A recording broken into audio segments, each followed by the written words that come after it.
Fala, galera, mais uma vez eu, Alexandre Magalhães, na resenha com Magalhães, para falar dos times do futebol brasileiro e dos campeonatos que estão em curso.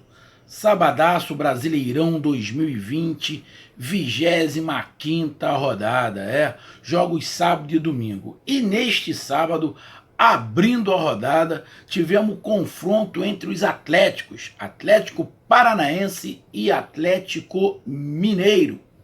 Vitória do Galo, vitória do Atlético de Minas. E é desse jogo que a gente vai fazer os nossos comentários aqui. Então eu peço a você, meu amigo torcedor do Furacão, e você, meu amigo torcedor do Galo, eu peço que você curta, compartilhe, inscreva-se no canal Resenha com Magalhães, dê o seu like, ative a notificação, coloque seus comentários, entre no nosso WhatsApp, que é o 022 9922 54512, que está aqui embaixo na descrição do canal, diz o seu nome, o time que você torce, e se você quiser ajudar o canal a crescer, de azul você pode se tornar membro do canal. Então vamos para a vinheta e após a vinheta a gente faz a nossa análise, dá os nossos comentários sobre esta vitória do Atlético Mineiro ou esta derrota do Furacão em casa para o vice-líder do campeonato. Então roda a vinheta.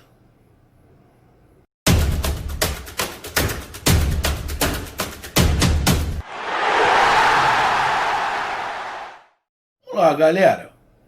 Cara, eu falei aqui no pré-jogo, fiz um vídeo falando do pré-jogo, e eu disse que esse jogo, o fiel da balança, ia ser o contra-ataque.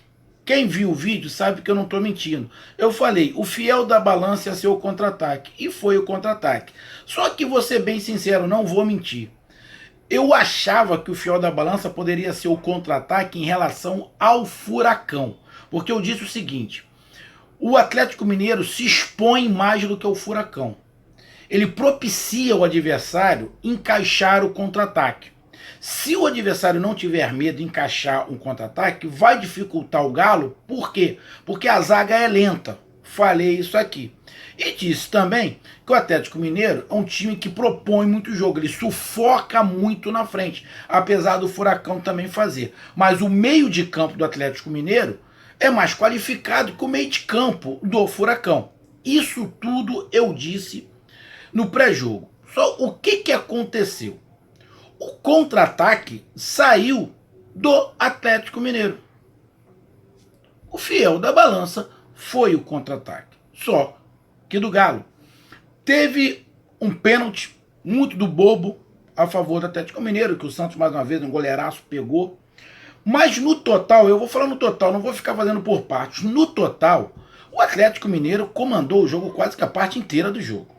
Comandou. O jogo estava a feitio para o Atlético Mineiro. O Atlético Mineiro tocava melhor a bola, trabalhava melhor a bola, era menos afobado, além de fazer uma coisa que o Furacão deveria ter feito e não fez, que é explorar as laterais.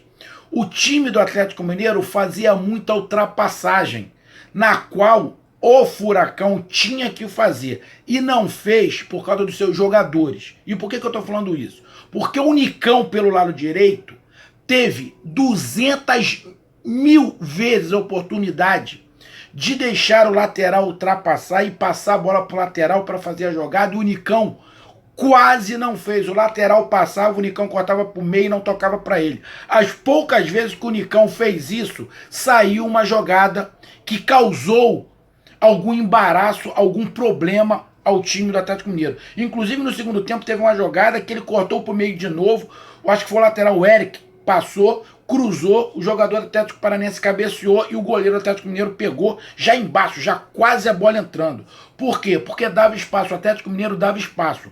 Então, a minha conclusão, não estou tirando o mérito do Atlético Mineiro, não estou. O Atlético venceu porque foi melhor, ponto. Agora, o Atlético Mineiro também teve a felicidade do seu adversário, o Furacão, não explorar as brechas que o Atlético Mineiro dava. E quais eram as brechas? Com as subidas dos seus dois laterais, porque o Guga subia muito e o Renato subia muito. E quando o Nicão pegava essa bola, o Eric passava sozinho. Ele não tocava. Não tocava.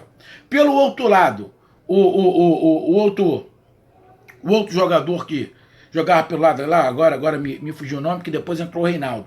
Também não conseguiu jogar. Também não conseguiu jogar, que estava pelo lado esquerdo. Por que não conseguiu jogar? Porque o meio-campo do Atlético Paranaense não funcionava. Por que o Atlético Mineiro funciona com o Keno? Lógico, o Keno tem muita qualidade, mas funciona pelo lado direito e funciona pelo lado esquerdo. Porque o meio-campo do Atlético Mineiro faz essa bola gerar e faz as ultrapassagens. O meio de campo chega, toca no Keno, se aproxima, o Keno muitas vezes vai para a linha de fundo, mas muitas vezes o Keno cai para o meio e abre a lateral para os laterais passar. Então o Atlético Mineiro jogava desta maneira e causou muito problema ao Atlético Paranaense. Só que, da mesma maneira, o Atlético Paranaense tinha essa oportunidade de deixar os laterais fazer ultrapassagem. Mas por incompetência, ou treino, ou egoísmo, seja o que for, os jogadores que jogam abertos pelo Atlético Paranaense nunca jogavam com os laterais. Nunca jogavam com os laterais. Tudo ele cortava pro meio para tentar jogar para perna boa para poder bater no gol. E não fazia jogada de profundidade. Era o que precisava o Atlético Paranaense. Jogada de profundidade. O Atlético Paranaense pecou demais em não fazer essa jogada. Porque ia criar muito problema pro Galo. Então, o Galo não teve esse problema da profundidade do Atlético Paranaense. O jogo ficou menos difícil. Mais qualidade técnica, meio de campo melhor, ataque com mais qualidade, jogadores com mais qualidade, ou seja, o time do Atlético Mineiro é melhor. O Furacão não pode falar que não é. Peça por peça, o Atlético Mineiro é melhor. E, taticamente, o Atlético Mineiro também jogou melhor. E um outro detalhe, o Atlético Mineiro deu pouco contra-ataque pro Furacão. Às vezes que deu, o Furacão não conseguiu aproveitar. Por quê? Porque os jogadores só cortavam para o meio. E ficava um buraco. Você pode olhar os jogos, pode olhar o jogo. Ficava um buraco tanto pelo lado direito quanto pelo lado esquerdo para os laterais do Atlético Paranaense passar. E os laterais até passavam. Só que os jogadores que estavam com a bola não abriam. Aí o jogador passava, tava já um lateral, dos laterais, os volantes subindo, os atacantes ali no meio com o centroavante, perdia a bola, o Galo recuperou e fez o contra-ataque. Então, meu amigo torcedor do Galo e do Atlético Paranaense, taticamente, o Atlético Mineiro foi melhor. Tecnicamente, o Atlético Mineiro foi melhor. A tática escolhida e a maneira que o São Paulo montou o time ali é uma maneira que a gente conhece, só que menos kamikaze. O Atlético Mineiro foi menos kamikaze. Isso também dificultou o Furacão. Porém, mesmo assim, o Atlético Mineiro deu brecha, porque é um time que dá brecha, dá oportunidade para o outro time jogar. Agora, o outro time tem que querer jogar. O Atlético Paranaense quis jogar, mas não jogou da maneira correta. Não aproveitou os espaços que o Galo deu. E eu vou falar de novo. O Galo deu espaço pelas laterais. Tinha esse espaço nas costas dos dois laterais, tanto do Guga quanto do Arana. Porque o Eric chegava com muita velocidade. Só que o Nicão não ajudou. Nessa, para mim, o Nicão atrapalhou muito e muitos ataques. O Nicão é bom jogador? É. Mas ele desperdiçou muitos ataques que poderiam ocasionar gol. Fala, o Atlético Paranaense jogou mal? Não estou falando que jogou mal. O Atlético Paranaense criou? Criou. Não estou falando que não criou. Criou. Teve chute de fora da área, teve bolas dentro da área, tabelas muito bem jogadas. A proposta do Atlético Paranaense era boa. Virada de jogo para o lado direito, para o lado esquerdo. Mas muitas das vezes quem estava fazendo essa virada era o zagueiro, não era o meio de campo. É isso que eu estou falando. O meio de campo do Atlético Paranaense pouco produziu. Muito pouco produziu. Então, muitas viradas de um lado para o outro, principalmente do lado esquerdo para o lado direito, era o zagueiro que estava fazendo. Estava fazendo bem. Mas tem uma proposta de jogo interessante do Atlético Paranaense. Eu gosto do Atlético Paranaense. Só que aonde tinha mais probabilidade, que não era no meio de campo, as tabelas no meio de campo, que estava fechado, era pela lateral, do Furacão não aproveitou. O jogo foi só 1-0. Teve o pênalti que o Santos pegou, mas o jogo foi mais controlado pelo Atlético Mineiro. O Furacão poderia ter empatado? Teve até chance no primeiro tempo, no início do primeiro tempo, colocou uma pressão, teve lá a bola, lá o goleiro pegando, para coisa e tal, o chute, teve. No segundo tempo, teve as jogadas, poucas jogadas que o Nicão cortou para o meio e abriu para a lateral para o Eric passar e cruzou para dentro da área, teve uma cabeçada, quase que saiu gol, ia ser um gol bonito, mas o Furacão aproveitou pouco as brechas pela lateral.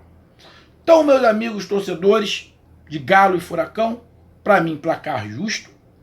Venceu o time que se portou melhor, se comportou melhor, tática e tecnicamente. Não vou falar que o Atlético Paranaense jogou mal. Eu não vi jogando mal. Mas o meio de campo deixou a desejar. Que o meio de campo do Atlético Paranaense, eu vou falar, não é um primor. Dificulta muitas das vezes para os atacantes o meio de campo, porque tem que depende das jogadas das laterais e do atacante. O meio de campo acaba dificultando um pouco mais algumas realizações, e nesse jogo contra o Galo o meio de campo tinha que produzir um pouco mais, porém o ponto principal foi não aproveitar alguns contra-ataques que o Galo deu, que não foram muitos, e não aproveitar as brechas pelas laterais que o Galo também deu. O Atlético Paranaense não aproveitou, não fez gol. Já o Galo aproveitou o contra-ataque muito bem, veio com 4 jogadores, jogou pro lado esquerdo, todo mundo foi pro lado esquerdo, ele abriu pro lado direito, lá pro Vargas, meteu o pé. Uns falaram que o Santos falhou, eu acho que o Santos tentou adivinhar que a bola ia no chão e a bola foi no alto, ele ficou meio vendido, fez o gol. E soube criar mecanismos para ficar mais com a bola, de dificultar o Atlético Paranaense, mais inteligência, mais desenvolto para trabalhar essa bola, mais calmo, mais qualidade. Então, para mim, o placar foi justo. Parabéns ao Atlético Mineiro, essa vitória. Bota uma pressão no São Paulo, que tem um clássico amanhã, porque a vantagem está muito grande. Então, não pode perder o Atlético Mineiro. E o Atlético Paranaense continua perigosamente próximo da zona de rebaixamento. O Atlético Paranaense só tem 28 pontos. O primeiro time da zona de rebaixamento é o Vasco com 24. Então, tá perigando sim o Atlético Paranaense. Não é time para cair, mas a gente fala de pontuação. E na pontuação, o Atlético Paranaense está deixando a desejar. Até porque fez o primeiro turno muito horrível, muito ruim. Um jogo onde eu esperava, do Atlético eu esperava isso. Mas do Atlético Paranaense eu esperava um pouquinho mais. E não aproveitar as brechas pelas laterais que o Galo deu, isso me irritou muito, muito. E é impossível que o Paulo Autuori não conseguiu ver isso. E o Nicão não conseguia ver que a lateral, toda vez que ele jogava pro meio, que a lateral ficava um buraco, que o lateral passava, ele não dava. O Nicão tava matando o Eric, matando, que ele subia, não recebia a bola, tinha que voltar. Tem que ter consciência, né? E pelo outro lado, acho que é Carlos Eduardo, né? Também não conseguia jogar, ficou encaixotado, porque da mesma maneira ele pegava a bola e não jogava pra ponta. Ele afunilava. Então, afunilou demais o jogo. Então, meus amigos, essa foi a minha análise. Grande vitória do Atlético Mineiro e continua botando pressão ali no São Paulo. E o Atlético Paranaense tem que continuar lutando, porque o Atlético Paranaense esse ano, queiram ou não queiram, a realidade, é permanecer na Série A. Um grande abraço a todos, até mais, valeu, fui, tchau!